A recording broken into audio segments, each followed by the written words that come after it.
Ito na yung boundary ng Bagbag at saka Loo.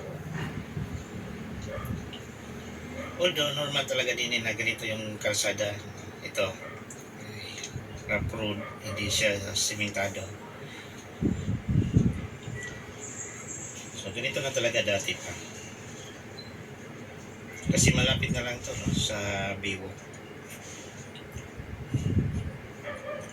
So pansin nyo, maraming mga kawayan, no, na madaanan natin. Daming mga bamboo din yun, o kawayan.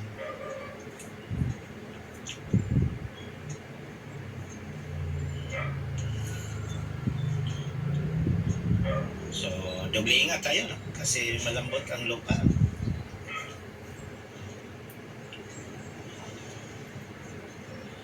Malambot ang lupa din eh. Ayan, parang din nagsimula yung landslide. Oh. So din nag-start ang flash flood.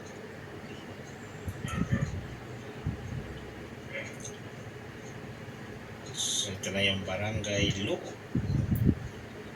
Parang naging ilog tuloy pala din eh. Yan oh. Ayan. Malakas ang tubig din eh, ang agos. So yan na. Hindi na to normal yung dinaanan natin mga lakwat-sero. Wala na, sira na talaga. Oh.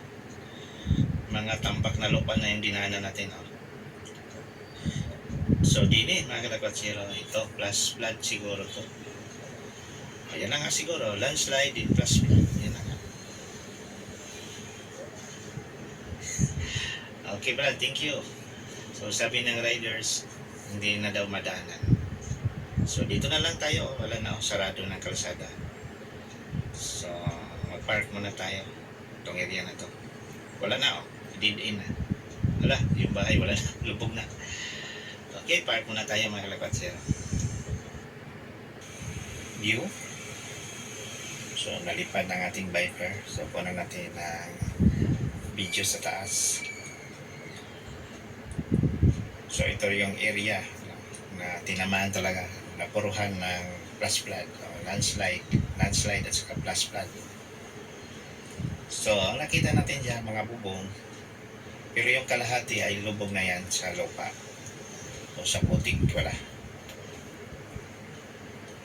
So yung mga second floor, first floor na lang ang makita natin. So matindi rin no, ang flash flood din eh. Siguro hindi naman lahat. May mga ibang bahay pa rin na kompleto pa oh. Nakikita pa natin yung mga ground floor nila. So itong binaybay ng drone natin, kalsada yan mga lakwat-sero. Yan na yung papunta doon sa may, yan na nga, yan oh. So tanaw natin yung kalsada ng Balite yan oh, along Coastal Road. So pag going to Balite na yan, town proper ng Balite. So yung kalsada na yan. So maganda ang kalsada dyan mga lakwat-sero. Diretsyon ng bayan ng Balite. Sa mapupunta yan. Sa may left side pala natin. Yan. Balite Biwok ang tawag natin dyan. Dyan tayo palagi. Tambay. So Taalik. Taalik pa rin yan ha. So ang mga ano natin lahat ngayon, mga videos ay puro nasa Taalik. Along the lake. Dan ang view din eh. So balikan natin ang kalsada. So ito na yung kalsada o putik ko. Putik, sobrang putik.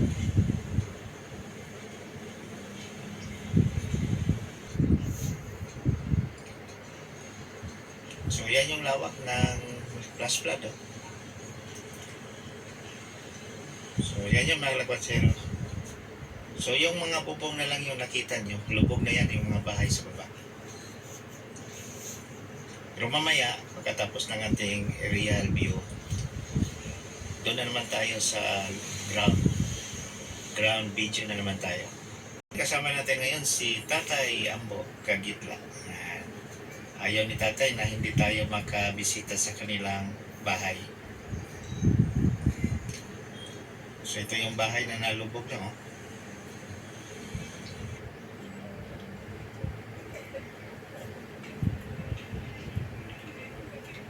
Sira talaga, oh. So ito ang bahay, oh, lubog na lubog, oh. Tapos natabunan na siya. Oo. Ito yung dating kalsada na dinaanan natin. Wala na. Oo nga, dami, lubog, oh. Pwede tayo.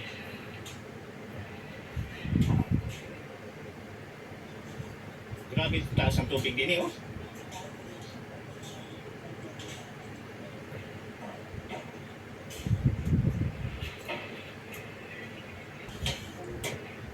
Umapaw. Ah, gawang gawa lang to.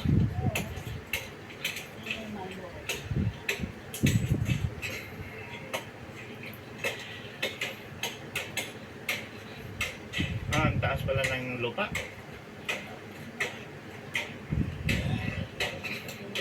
Oh, bagong bahay, oh.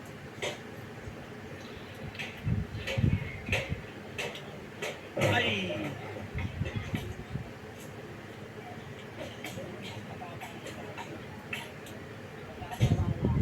Kagawa lang na bahay, oh. Ito na, nangyari.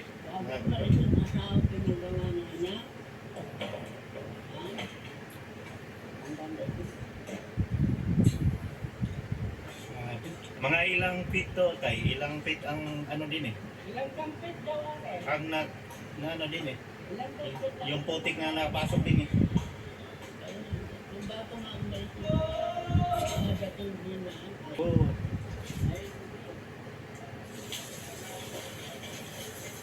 Pero wala naman nasaktan din, tay. Pero walang namatay naman din ng area. Ay, oh, pag hindi nakaalis. Obos lahat. Grabe, no?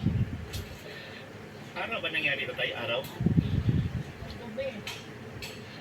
Kung gabi, ang dami.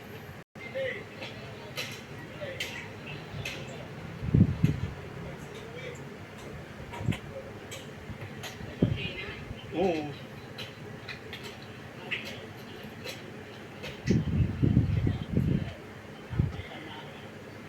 Nako. Nagiba na. Kaya 13 kilo. Ah, di tingin okay, galing, oh.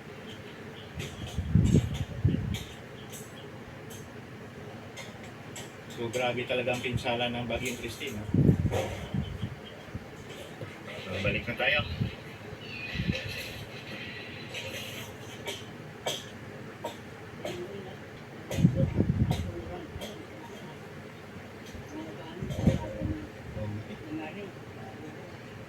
Lahat ng appliances, wala natipid.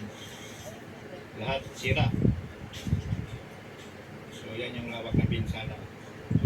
Grabe.